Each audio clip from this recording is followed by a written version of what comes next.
So earlier this year, I decided to fix my relationship with men and start listening to them a little bit more and stop being so defensive about everything that they say. And the more I speak to men and the more I become friends with them and hear their viewpoints, the lesser of a feminist I become. I feel like I don't resonate with being a feminist anymore. So now I'm a misandrist and a very proud one.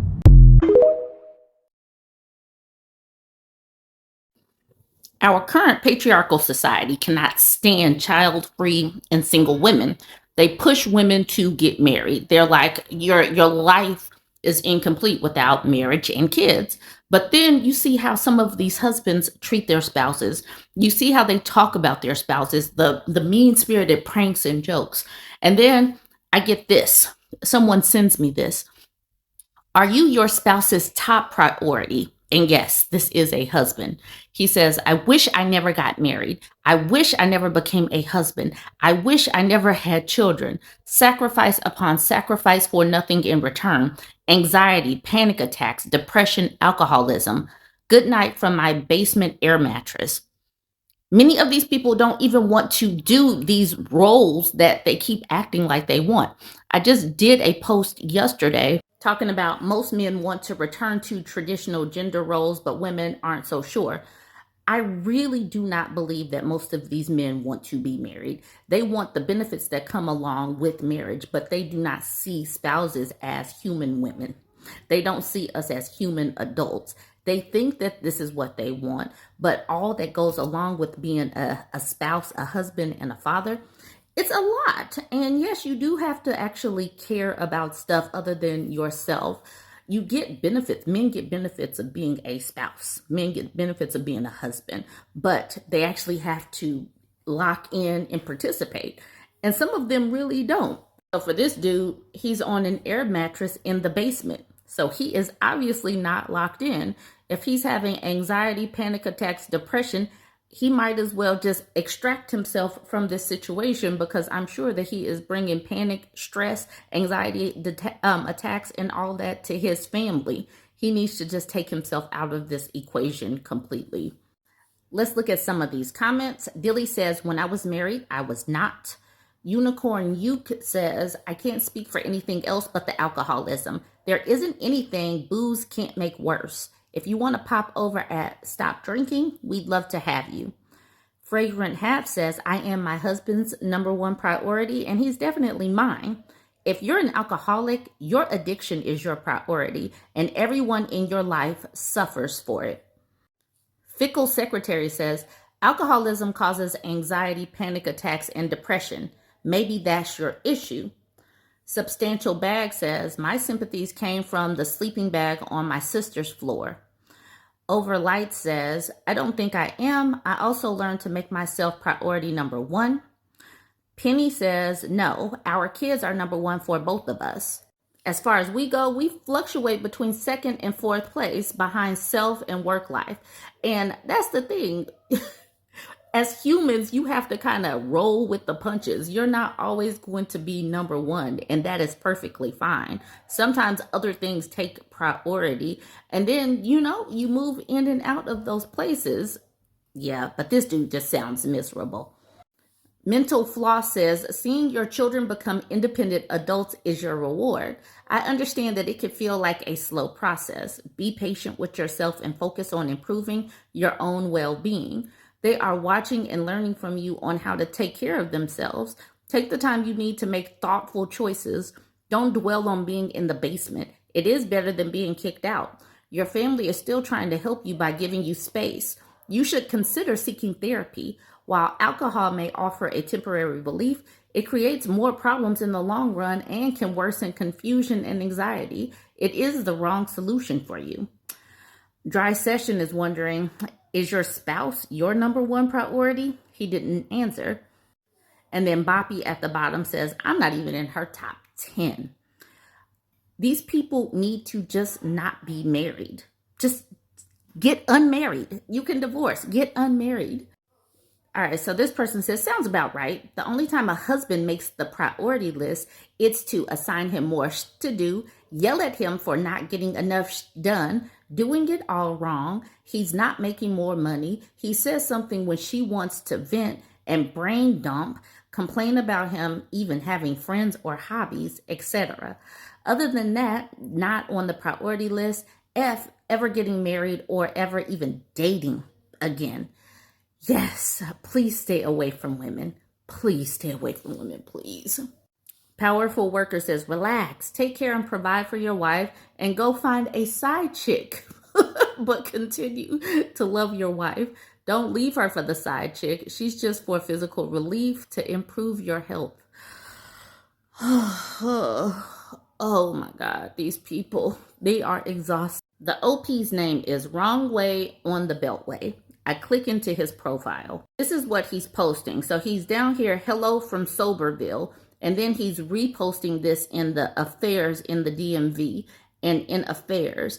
And then baddies and daddies. So he is posting in these places because he is looking to get some So he's posting in affairs in the DMV. He's a 49-year-old man, male looking for a female. Hello from Soberville. Currently in recovery and currently in a dead bedroom turned roommate situation. Don't worry, not looking to rearrange that. What I am looking for, another sober traveler who wouldn't mind hanging out outside the fold-out chairs and weak coffee of group meetings. About me, professional binge watcher. Yes, I did finish that series in one weekend. Plays some sports, emphasis on some. Weekend chef of overly complicated meals that take 2 hours. Yes, I deglaze with wine. I'm sober, not savage. If you're also navigating recovery, like laughing at life's weird messes and think hanging out should come with good food and bad puns, let's stir up the pot together. Wow. And keep in mind, people want women to be married. They got these husbands out here like trying to get themselves into some kind of affair and putting out these messages. This dude is in the DMV. He's 49 years old. He's in a dead bedroom in a roommate. So good thing he has his home life taken care of. So, you know, he has a wife that's probably taking care of the bills and taking care of the kids and all that. So he has the free time to go out and look for a woman. All right, y'all. Let me know what you think about this one. This young lady posted in the advice subreddit. She says, boyfriend told me about a bunch of health problems he has. Should I break up with him? The answer is probably yes, but that was mean. Okay, restart. Boyfriend told me about a bunch of health problems he has. Should I break up with him? Probably. Okay, let's read the post. She says, my boyfriend and I have been dating for a month now. Just a month? Okay, yeah, go ahead and break up. But we've been best friends for 4 years where we liked each other back. I felt he's my soulmate because we're very similar as people and I'm able to have conversations with him about existential stuff at a deeper level than most other people. He's also really emotionally mature and I know I can trust him a lot. But the other day we were on the topic of health and he started listing a bunch of health problems he had. He said he had genetic vision problems and would be blind by age 50 or 60. He said he has a genetic cancer from both sides of his parents. And he says he already has joint issues and that he's going to have diabetes later in life. Albeit the last two aren't as much of a concern compared to the first two. I guess in that 4 years we've known each other, we just never talked about health before, so I never knew about this. All I knew was that one of his parents was sick often and that he had a pretty high prescription. But as far as I knew, I thought he was healthy. I'm feeling conflicted because we love each other a lot and thought he was my soulmate. On the other hand, I'm not sure if we have a future together because it would mean that any children we have will likely have his health problems since they're genetic. It might also mean me needing to take care of him when he goes blind and gets cancer. And he also said that he's probably going to die relatively early. So it would also mean me watching him die early and maybe also watching our child die early. I feel like I might sound like a jerk right now, but I just feel confused about what I'm supposed to want and figured getting multiple perspectives could be helpful. To clarify, my fears are a lot less about the him being sick and me taking care of him part, and more about what if this means our children would be sick and this means I end up watching both him and my children die before me part. The wild thing about this is that these people, like this dude is not even sick, but regardless, he's talking about all of this. Like, I'm going to get this, I'm going to get that, I'm probably going to die early. And yeah, that's already a lot. But she's talking about she's so in love and they've been a couple for a month. And these people are young though. This person asked the question, how old are you? If you're 16, keep dating him. Odds are you're not going to marry him anyhow, and you'll probably break off for other reasons. If you're 30 and want to have kids, think harder about it. She says, we're both around 20 and still in university. That's still young. Most people that get into a couple in like around 20, they're going to break up. But she's like really thinking long and hard about this, and it is starting a conversation. Because we know what happens when, okay, but I'll just share with you what I typed on the post because yes, I did jump on the post. This is me. Men walk away from their wives with cancer and their kids with disabilities. I mean, they also walk away from wives who get fat and stretch marks after babies. This dude is your boyfriend. This is your life. He's telling you this will be a slog. And as a dutiful, oops, I forgot to put wife. And as a dutiful wife, you'll be responsible. Is that what you want? When you're sitting up there planning your life and you're like 20, 21, is being a nursemaid on that. Being a caretaker is hard. And she's in just so much love. And she's 20 years old after 1 month. This is not love. Sitting up here having these deep conversations. Yes, I do understand that 20-somethings really believe that they're in love. I was there. I know. I was there. I was in college. Yes, I do understand. But still, this is most likely not going to end in a marriage. But the thing is, like I said before, these dudes will walk away from a wife if she gets fat, if she doesn't have time, if she's too tired to have sex, if she doesn't want to because, you know, she's doing all of the things with the kids and just tired. These dudes will walk away for anything, let alone a major illness or disability. So yeah, she can say this. And then people in the comments were just like, she is so just like, ugh, for even thinking these types of questions. Let's look at some of the comments. Dark Contemplation says, he's my soulmate, but I don't want to be his soulmate if life is hard. Conundrum. You should simply recognize that you don't want to risk having to take care of someone. And there's no shame in that. But, be honest with yourself about this, and more so be honest with him that it just won't work out. Tame Pulse says, yeah, that's fair. It sucks being honest now, hurts less than staying and resenting him later. Better to talk about it openly before it gets more serious. And then this person says, I feel like there's a big difference between going along and dealing with life's problems as they arise and going in knowing there are going to be a ton of problems. OP doesn't need to martyr herself. Cool. I like that. OP doesn't need to martyr herself. I totally agree. Old Explanation says, I think you're underestimating things in your first two sentences. Passing on potential multiple genetic conditions to a child/children is a serious issue. It's not simply a matter of having to take care of someone. And then Dark Contemplation says, that is taking care of oneself. Party Author says, in things, so he can find someone who loves him unconditionally. Older Bojack says, how would you feel if circumstances were reversed? How would you feel if your boyfriend was considering breaking up with you after you opened up about your medical history and potential future health problems? He's honing in on, should I break up with him? And he says, there's no easy way to put this, but given you're considering it, then probably yes, he deserves better. And then this person says, statistically, men are 7 times more likely to leave sick women than the reverse. They don't get guilted as much as women do. And that is honestly true. And I do know and understand. I know and understand that that survey or that research was debunked or clarified or whatnot. But even still, people, nurses, doctors will come onto these posts and say, yes, we prepare wives for when they get sick that, yes, their relationships could end. But women, we lock in, we become caretakers, and she is already knowing and understanding that that could be her life. Okay, engineering says, that's kind of gross of you. Yes, leave him. The fact that you thought that to even ask that is nasty of you. He deserves better because he will have bad days and you will have to take care of him. So she's nasty to even think about her future and how, caretaking would impact her life.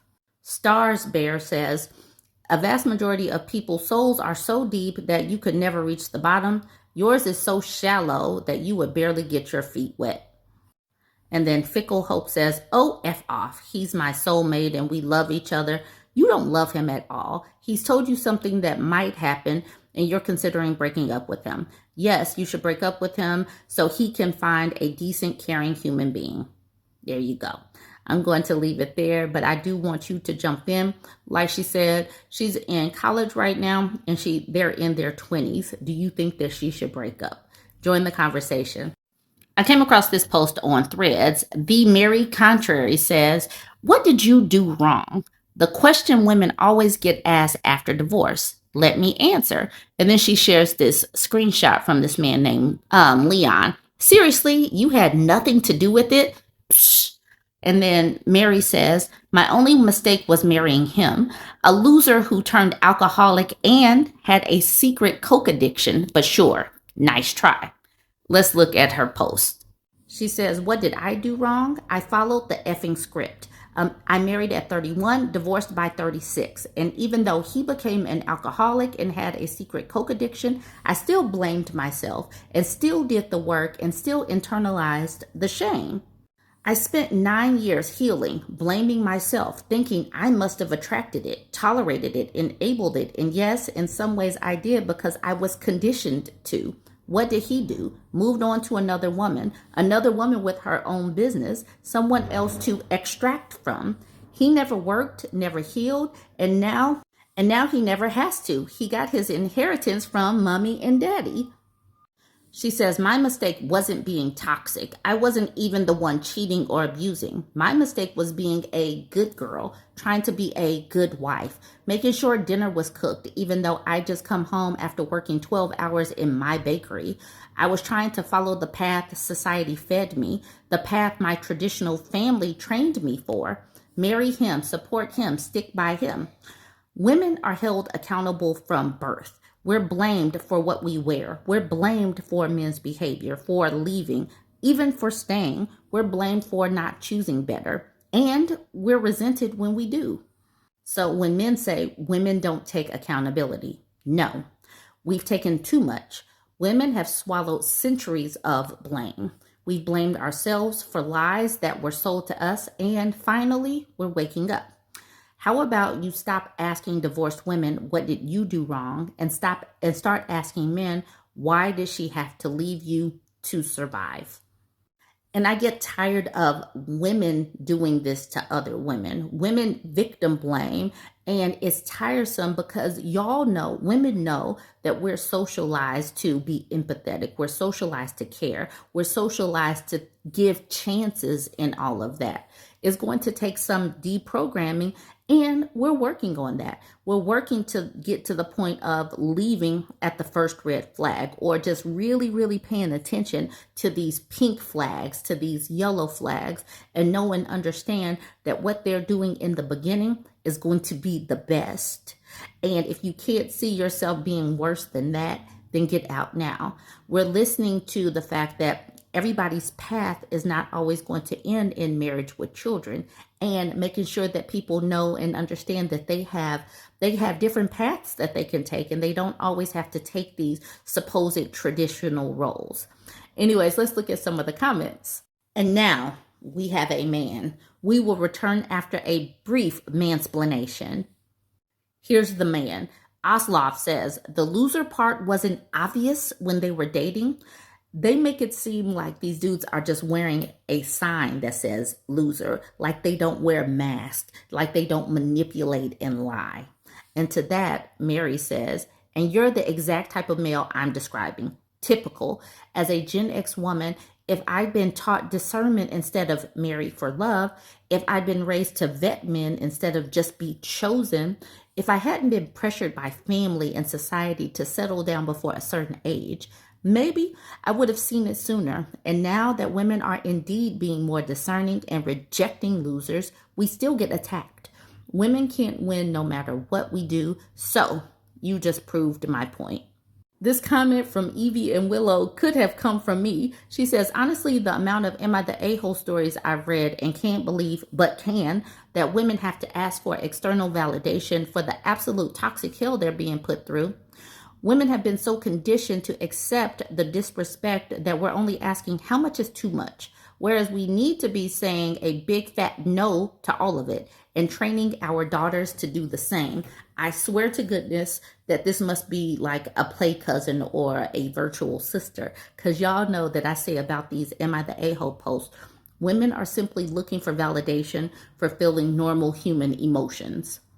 Mary says yes to this. Self-blame keeps women in a cycle of healing. Then they meet another man who undoes all of it and they're back in the loop again. Happened to me until I realized men aren't doing the work and it's put me off them. I Am Gail says, I would have asked myself before anyone does. And Mary says, right, a lot of times women do. It's what we're conditioned to do, self-blame. Alpine Mommy says the only thing that we did wrong was marry someone who presented themselves to be something that they are not. Someone that gaslights, lies, manipulates, bribes, and has no empathy for other people. And then Mary says, yes, exactly. We were following the script. The script needs changing. It does need changing, and we're working to change that script. This is a short Threads post. The Ultimate Mom Challenge says, when your partner is organized to make it to pickleball league, and you can replace pickleball with whatever, bowling, basketball, video game night, whatever. But if he can make it to pickleball league 3 nights a week, but can't get it together to make date night happen, they don't have an organization problem. They have a prioritization problem. Quokka Nerd says, if they wanted to, they would. Cat Bobat says, I made my husband read this to show him I'm not the only wife on the planet complaining about this same thing. Terry says, honestly, it shouldn't matter if you were the only woman who had this problem. If it's a problem for you, he should care. Emmy says, they don't have a prioritization problem. You're just not a priority. Something witty, someone famous says, this hits hard. Violet at the bottom says, leave him. Your life will be so much better. It will be so much better if you leave someone that doesn't give a damn about you and would prioritize pickleball or basketball or bowling or softball over you. Sabin says, and all those men in their fantasy football drafts, I see how many hours they spent putting it together. FYI, I let it auto draft and I'm in first place. And Tina says, yep, and after 5 years of that, he also had a divorce problem. And then finally, Gravity at the bottom says, absolutely. Broke up with my guy because I was last on his list? No, sir. I am glad that women are getting to this point. Get to this point quicker. After you have a problem, you bring it up. You bring it up assertively, clearly, not crying, not nagging, but you bring it up. And if he wants to, he will adjust. If he doesn't, then you need to figure out what your next move is.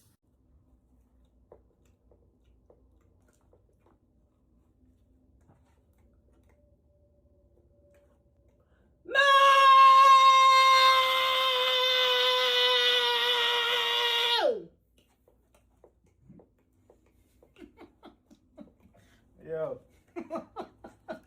what you doing? It ain't even going nowhere. Stop.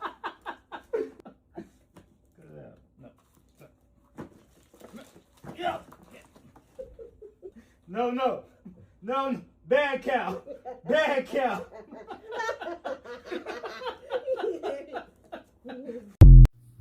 Yesterday, I made my typical compilation video.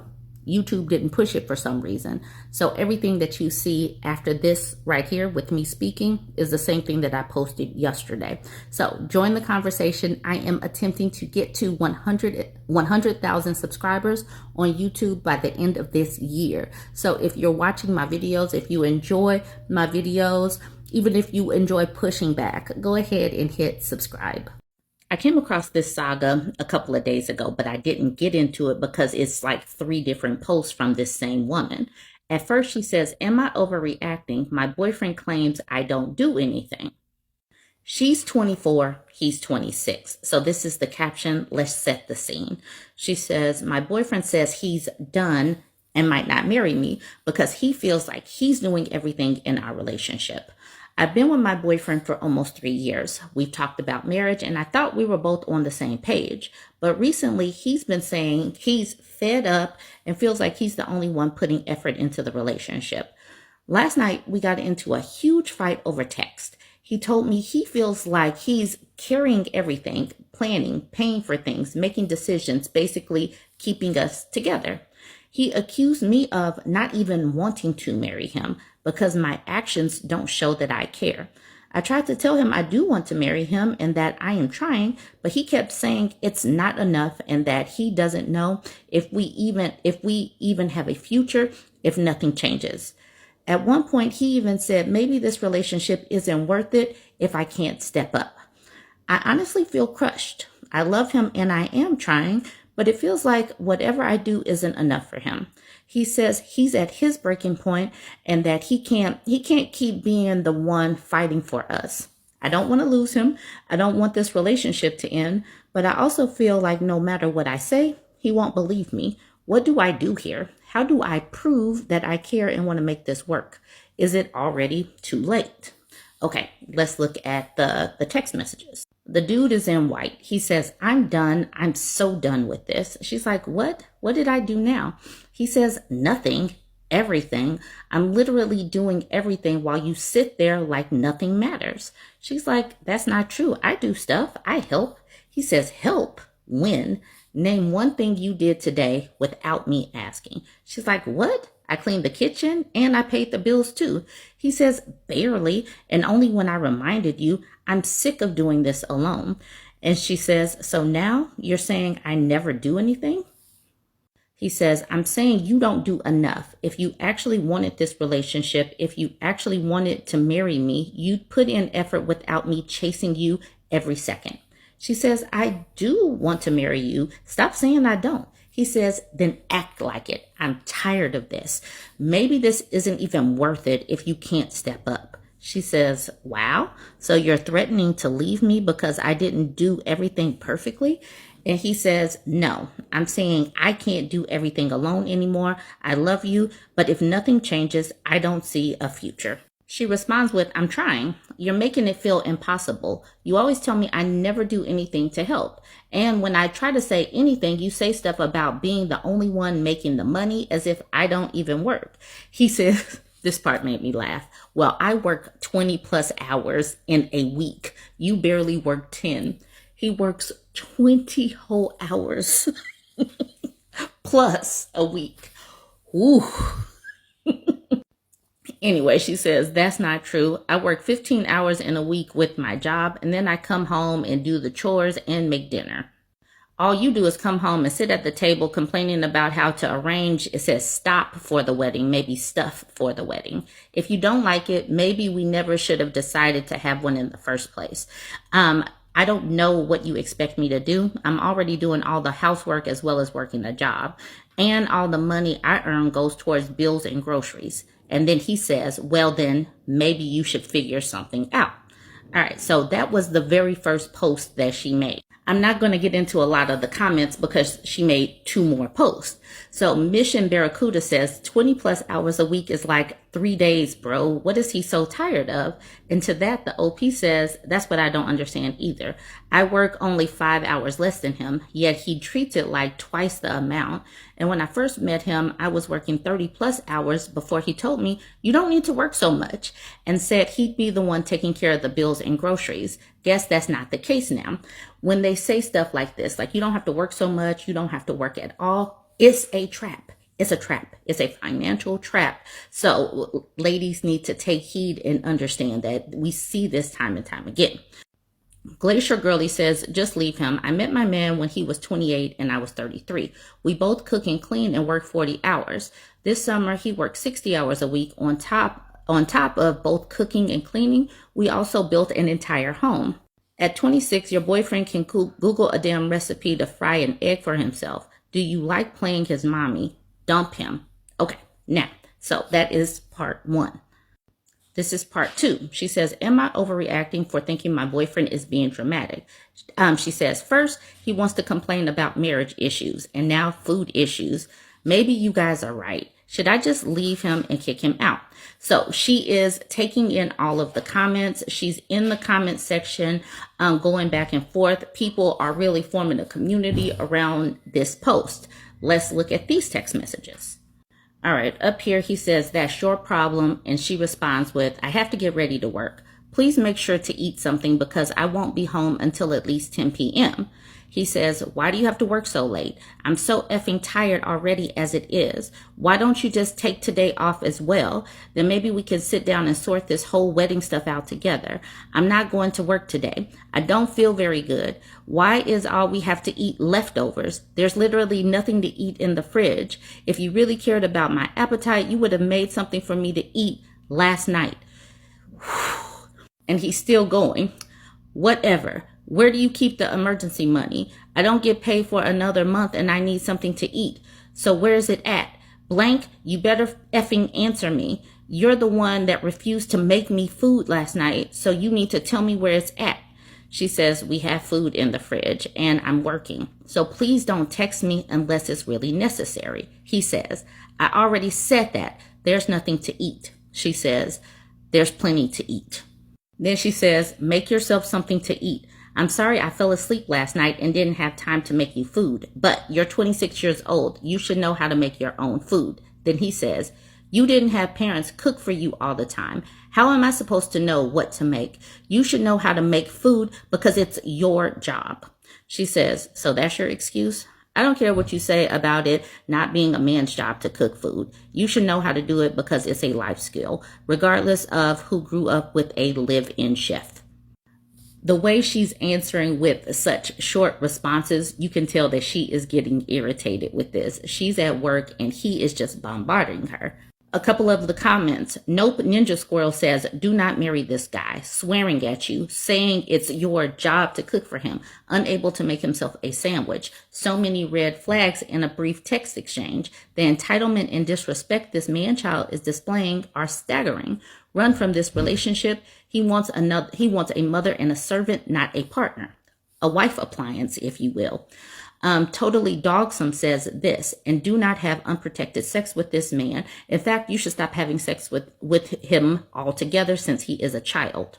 Omnipotent Swampwater says, I bet an actual baby would be less of a whiner than this guy. And then at the bottom, she says, significantly cuter too. Like I said before, you could tell that she's getting fed up with how short her responses are. So, now we get to part 3. And like I said, that's the reason why I needed to have some time and space to actually do this, because this is a 3-parter in a very short amount of time. She says, am I overreacting? I finally left him. Now he wants to change. As you can see, there are 10 different screenshots. So actually, I think I'm going to end this one and have a part 2 so that this can all be on one because I'm running out of time. So let me go ahead and make this into a part 2. So this is part 2 of this drama that started out, am I overreacting? My boyfriend claims I don't do anything. Now we get to the final scene. Am I overreacting? I finally left him and now he wants to change. Let's get into the screenshots. So we ended the last video where he was like, look, you need to cook. You didn't grow up with a live-in chef. I don't know how to cook. And she's like, regardless of who grew up as a live-in chef or maybe with a live-in chef. And then she says, look, we need to talk. I have a break at 10:30, so you better be here before then. And he says, no, I don't feel good. We can talk when you get home from work. I'm not going to go to your workplace just because you're impatient. She says, I'm not impatient and you're being unreasonable. You don't feel good because you went out drinking last night. He says, as if you wouldn't do the same. She says, I wouldn't. You know I don't like drinking. He says, then what about that? What about the one time? And she says, why do you think I agreed to that one time? And then she says, you better be here. I don't have time to deal with this anymore. And he says, deal with what? I'm the only one dealing with anything. And then she says, there you go again, claiming I do absolutely nothing. I'm starting to wonder why I ever dated you. You treat me nasty. You never listen to me. And then when things don't go your way, you take it out on me. I'm not your mother. I'm not your servant. I'm supposed to be your girlfriend. And if you continue to treat me this way, how can I ever become your wife? How would I raise the kids as well as doing everything for you? Clearly, it's not working. So you can see she is getting fed up. He badgered her down and now she's fed up and you can tell. He says, what are you talking about? It seems like it's working perfectly fine to me. You're taking this too seriously. But just a little while ago, he was saying that he's doing everything. I don't think this is working out. I don't think that, maybe we shouldn't get married. So that's what he was saying just, a few minutes ago. Now that she's like, you know what? You're right. He's like, what? It's working fine. Dang, he has pushed her over the edge. She says, I don't want to marry you. He says, too bad, because you already agreed to it. She says, no, I didn't. You never even actually proposed. All you said was, it'd be cool if we got married. Do you actually even love me? And he says, what kind of question is that? Of course I do. Why would I want to get married to you if I did it? She says, I don't know, but put yourself in my shoes. You wouldn't like being treated the way you treat me. He says, I treat you fine. She says, this is exactly why I'm breaking up with you. It should have been done years ago. But of course I was naive and stupid and told myself it'd get better. Yet 2 years later, you still act the same. I'm going to have to agree with everybody that you will never change. And he says, everybody? Don't tell me you told people. So everybody in this community is like, dump him, dump him. Maybe she shouldn't have said that in text message.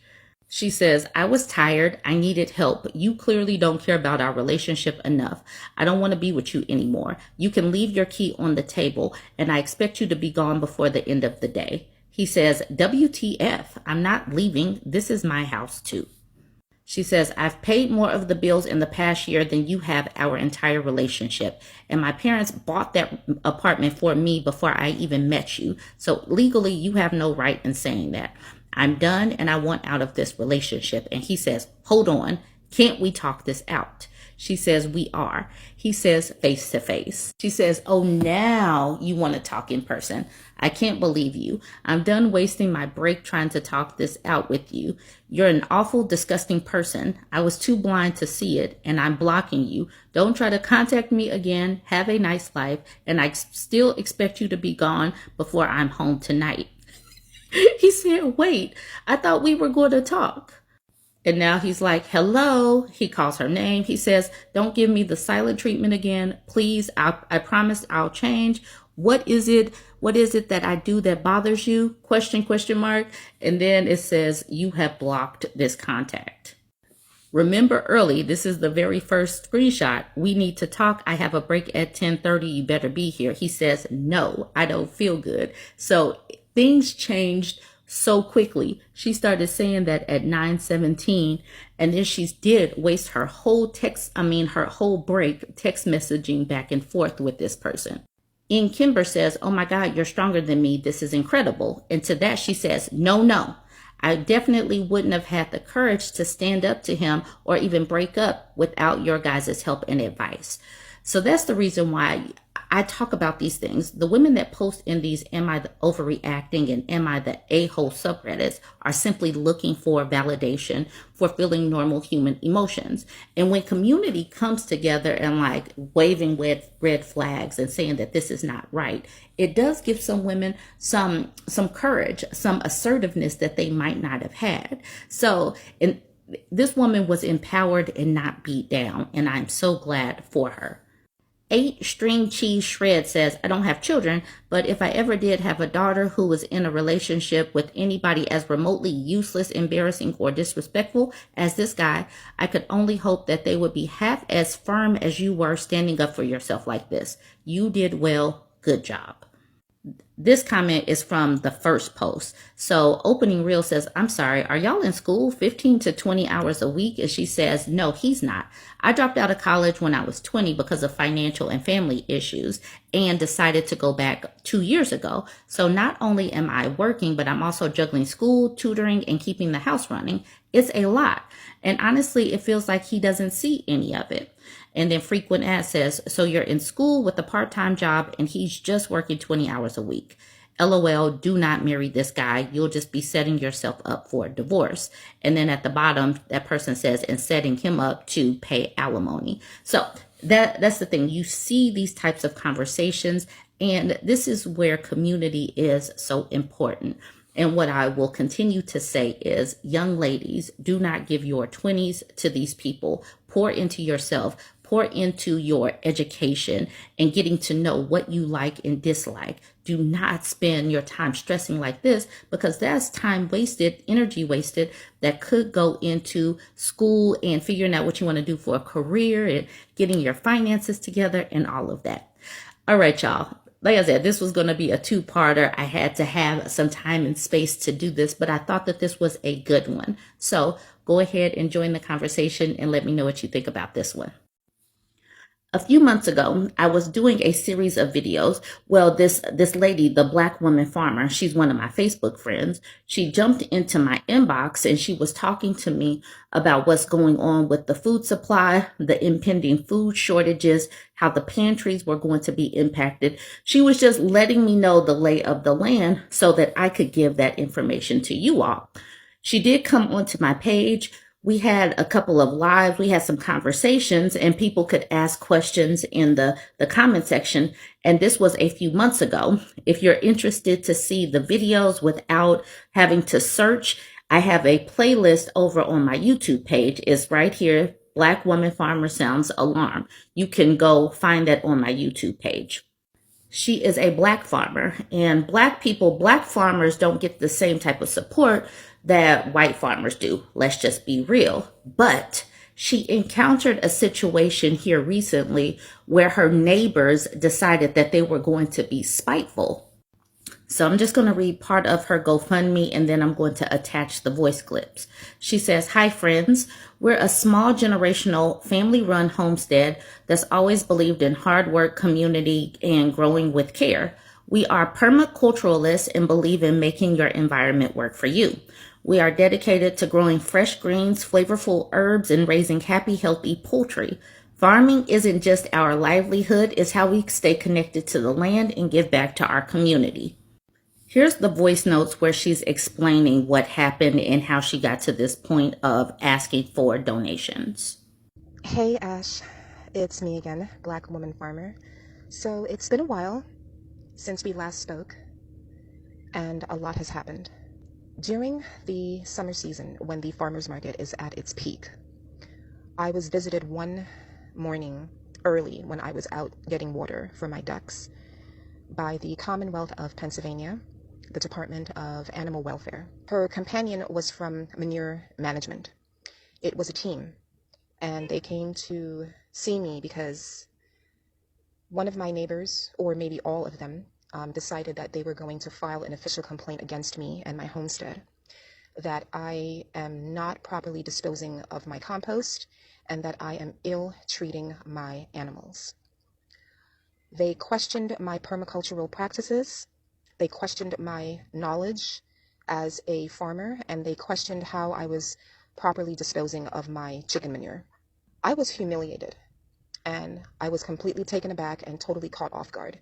They made me give them a very detailed explanation, and I had to also put everything in writing, how I was doing my chicken compost, how it was being utilized, and what methods I had of using the compost for my vegetable garden. I was shocked at the level of spite and the level of just bitterness that I received from my neighbors. I didn't expect this from them, especially from someone who is growing food, especially from someone that they can get eggs from and they can get some meat from, and they can have a salad or a loaf of bread. I never expected them to do this.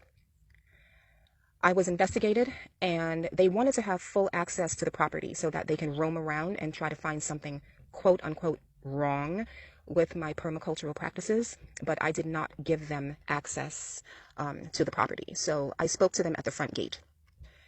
I could tell that the gentleman that was with her did not want to be bothered at all by any of this. But he had to do his job, and he had to follow through on the report. So when all of this was said and done, it just dawned on me that we live in a world where people are just hateful, just spiteful. I am not a big farm. My homestead is just the right size for my family and I to feed ourselves, and we do a farmer's market, and we do give to friends. I do sell eggs here and there, and we do whatever we have left over from the vegetable garden. I'll either donate it to a food pantry, or I'll see if a restaurant in the area wants to purchase what we have. We are not a big commercial farm. We are a small family homestead. What this investigation was, it really took a toll on me and my family, not just like mentally, but physically, because during the investigation, I was not at the farmer's market. And I suffered an incredible loss of income over the following months. So now it's almost October, and the farmers markets, especially up where I live, I'm in the northeastern region. The farmers markets are getting ready to officially close down their summer season right around Halloween, and I'm behind. I am behind on not just like revenue, but I'm behind on getting things that I need to prep my animal houses for the winter.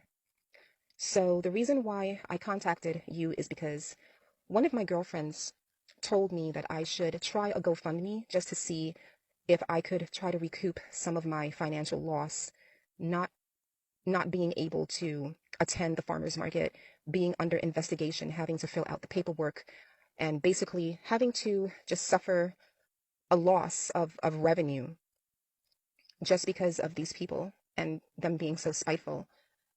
So I would greatly appreciate if you could just put this out there with my link, and I would be very happy to accept any donation that your congregation has.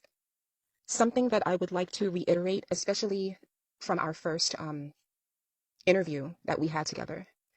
The Black farming population, we were very strong once upon a time, and then over the years, because of unscrupulous practices and discrimination from the DOA, a lot of us ended up losing farms. We were promised 40 acres and a mule. We never received that. And even though we do have certain bodies out there and certain people out there like John Boyd, who are trying to fight for small farms and small homesteads to get proper funding, it's still an uphill battle because the dominant society is still fighting us on getting any type of reparations, any type of monetary compensation. They don't even want us to get equipment. And I'm talking like the most basic equipment, like a rototiller. They don't even want us to get that. So it has been an uphill battle for us to feed ourselves, to be independent, to be self-sufficient, to be self-reliant, and to be able to feed our community. And with the donations, this is what she plans on doing: obtaining seeds and bulbs for next season, buy soil, mushroom fertilizer, and blood meal, replant our greens and herbs, care for and maintain our tiny poultry operation, buy equipment for our homesteading needs, and to cover any fees to return to the farmers market full time. So like she said, she's in the northeast of the country. They get actual winters up there. And so she needs to make sure that her chickens are taken care of and ready for the winter and all of that. So I am just putting this out here. If you want to see the playlist where she's talking about the food shortages that are impending and what you can do to ready yourself, and you haven't seen it because you're a new person to the network, please find the playlist over on my YouTube channel. This is real. We're already seeing the white farmers hand wringing because they're not getting their government grants. But Black farmers don't get government grants anyway. They need, and that's the reason why she is putting this out here, because these people snatched away her way of making money. So donate if you can. Over on YouTube, the link will be in the description and the link will be in the comment section. I'm a homeschooling mom, and I don't talk a lot about it, but I did make a comment. I made a post about it over on my YouTube page, and I got a couple of questions. So I got this question. It says, longtime viewer here, can you make a video about homeschooling and why you chose to do so? I'm pretty young, still in college with no kids, but I'm curious why you chose to homeschool your children and what the benefits are. I had planned on homeschooling even before I met my husband. I planned on homeschooling because at one point in time I was a high school recruiter for a college, and I would go into the schools and I blended in quite well because I'm like not even 5'1". So like just walking around, I hear how the students talk, the vulgarity, the cussing and all of this, the sexual language. And it was just so completely different from when I was in high school. Or maybe I don't know. It was just too much for me. And from that point on, I was like, nope, I'm not sending my kids to school like that. And, I know what happens in schools. And these days, it just seems crazier. It's always some kind of, like, there are just things that kids have to deal with these days that we didn't have to deal with back in the day. Mass shooters. There was COVID for a while. And I didn't panic or anything because my children had never been in public schools. So there's just always just something going on. Test scores are low in places. The school system not really doing much. So what we're benefiting from is that I get to shape curriculum, but that could be a pro or a con because you have to be really about it to create the curriculum and create an experience for your children. You have to be proactive in looking things up. Like Drew asked the question, how exactly does homeschooling work? Asking from another country, do they sit for some exams and all of that kind of stuff? And it depends on the state. But basically, you need to make sure that your children learn the basics so that they can take the GED at the end of their 12 years or whatnot. And so the state will tell you, what do you have to do to hit the specific points that they want kids to learn. So other than that, like I use an online program. My kids are still fairly young, but as they get older, I need to track it a little bit better. But for right now, I have a program and it's teaching them math, English, science, social studies, and that kind of thing. And my kids have a math tutor. So the math tutor is teaching them basic lessons. So that's what we're doing right now. But other homeschooling parents, there's unschooling. So the kids just kind of, I don't really know what unschooling is. But before I signed up for this particular online program, we were doing Hooked on Phonics, or like when I was back in Illinois, we would just go to the library. Libraries have different resources. So there's all different kinds of ways that people learn or teach their kids. Some people do co-ops where they come together with other homeschooling families. I haven't found a homeschooling co-op just yet out here in Vegas. So right now it's just on me, but not really on me because like I said, we use an online program. So there's just different ways of doing things. You just have to know the requirements, or you have to learn the requirements of the particular state that you live in. And like I said, at the end of things, the kids take a test. So that's basically that.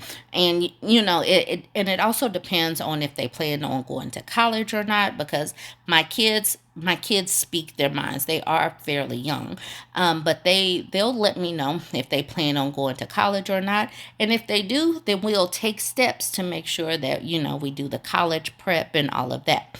I am a college educated woman. I did go to traditional high schools a long time ago, but my kids are not particularly traditional type of students, and they may or may not decide to go off to college.